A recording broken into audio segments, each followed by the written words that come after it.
મિત્રો, આજે આપણે ચરોતરના પ્રદેશમાં આવી ગયા છીએ। જો આ સરસ મજાની નહેર છે, નહેરના 1, 2 ને 3 ગેટ છે।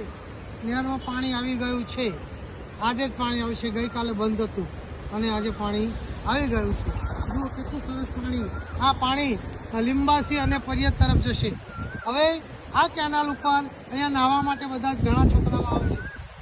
ગેટની બાજુમાં સાહેબ નાય છે અને આ જુઓ મહીસાગર નદીનું પાણી છે, મહીસાગર નદીનું। અને આ સરસ મજાનો નજારો છે। આ જુઓ કેટલો સરસ મજાનો નજારો છે। આ કિનાર છે અને કિનાર ઉપર ચંપાનું ઝાડ કેટલું સરસ થઈ ગયું છે આમ નમીને કે ત્યાં બેસવાની મજા આવે, પણ ઘણાને બીક લાગે। એટલે જો ત્યાં આગળ બેસી અને વાંસળી વગાડવાની હોય ને તો ભાઈ મજા આવી જાય। હા હા હા, જો આ કેટલું સરસ ગુલમોહરનું ઝાડ છે પાછું। અહીંયા સરસ છોયો છે, આખો દિવસ બેસી ઠંડો પવન આવે। આ રૂમ થાય છે, વોચમેન માટે રૂમ થાય છે। તો મિત્રો જો પાણી આવ્યું હોય અને વાલી લેજો, ઝરની હોય બાજરી માટે મસ્ત મજાનું પાણી છે, એટલું ચોખ્ખું પાણી છે। ચલો ત્યારે મિત્રો આવજો અને કેનાલમાં પાણી લઈ લેજો।